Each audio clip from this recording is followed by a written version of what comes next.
Alright guys, welcome back to another MCreator tutorial. So today what we're going to be looking at is inventory blocks, the ones that are in the procedure, and basically how to use them with your own blocks. So first things first, we would need to enable the actual support for the type of entity. So either it's a block entity or a item or a living entity. One of those are going to require to be enabled in order to use some of the blocks. So for blocks, what you would want to do is go under the block entity tab. What you would end up doing is making sure that enable block entity, and then you would select your GUI and make sure that it's opened and bound when it's selected. So what this will actually do is it's going to make sure that when you open it, any of the inventory slots and stuff like that will be bound to the GUI, and then you can actually interact with it. This requires a right click event though. Down below what you have is your slot count. This should be the number of slots. So if you had like 9 slots in your inventory, it would be 0 to 8, but then you would have 9 here because then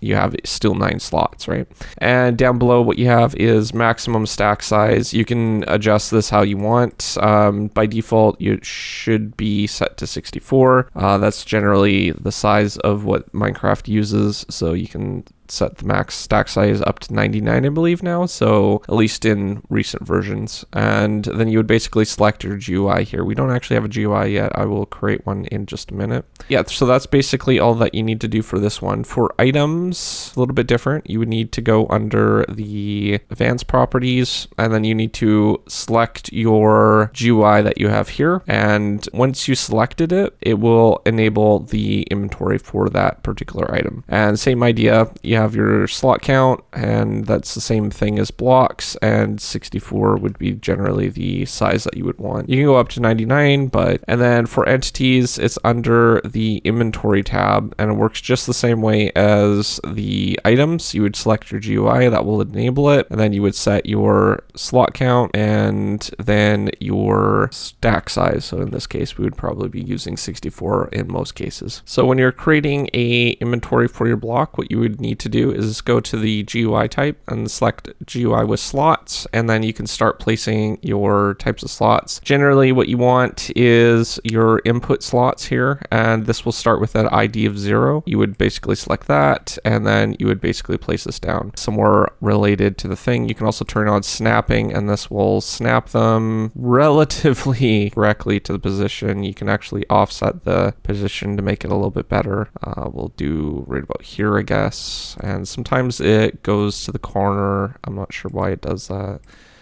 Let's go ahead and try that again. There we go. All right, and then we'll add the other 9 slots that we have here. Even though that it says 8, there's still 9 slots because we start with 0, right? So it's 1, 2, 3, 4, 5, 6, 7, 8, 9. So technically there's +1 from the ending number, I guess. So 0.8, that would be technically 9 because it's +1. So once we have this, we can go ahead and save this, and we'll go ahead back into our block and our items and make sure that it's configured. So we'll basically select our GUI here. We have 9 slots here, so that's perfect. And for block, we'll go under the tile entity and select our inventory here, and it's all set up. Now we can start working with procedures to actually do stuff in those GUIs as well. So let's move on to that part. So let's go ahead and create a simple update tick procedure, and I'm just going to kind of demonstrate what you can do with it. So we're going to go to the type of element that you're going to be working with for the inventory. So for example, if it's a block inventory like we're working with right now,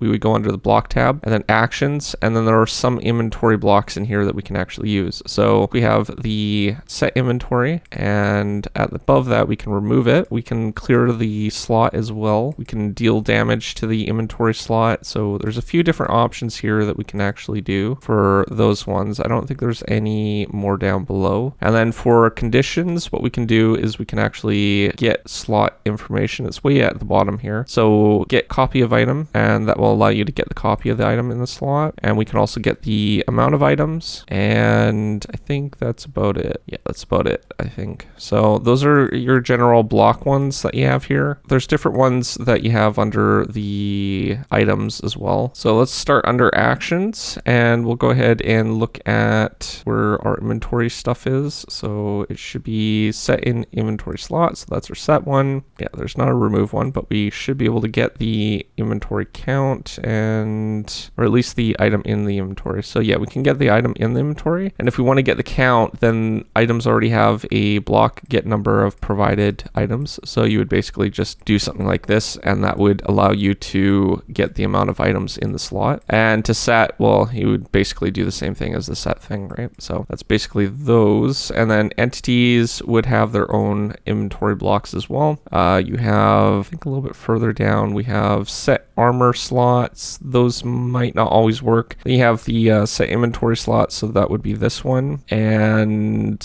no, there isn't a remove one, but you can set the number and then actually decrease it if you want to. So you don't really necessarily need a remove block. Then you can also get the amount of inventory, I think, or at least the item in the slot. So yeah, we have the one that says inventory slot, and then we have armor slot below. So very same idea. We can get the number of items in the slot and get that part. Our IDs on that side. So let's go ahead and cover these blocks a little bit more in depth now that we know which ones we're going to be using. So for items are a little bit different. Like I said, there's only a couple blocks for them. If we wanted to get the item in the slot, what we could do is we could basically specify the slot ID and then the slot ID over here, and you would normally set the whatever your provided item stack is. We would set the amount here. So if we wanted to say increase the amount, what we would do is we would get the amount of items from that slot, and then we can also increase the amount. So we would go +1, and that would increase it. So basically the same idea as adding it. And we can also subtract by removing. So that would remove one item from the slot. You can also set a number if you wanted to. So those are just some methods that you can use for that. Same idea with the entity procedures. The only difference is it's applying it to the entity itself, not an item stack. So a little bit different with that part, but it's the same mechanics as what you would do up here.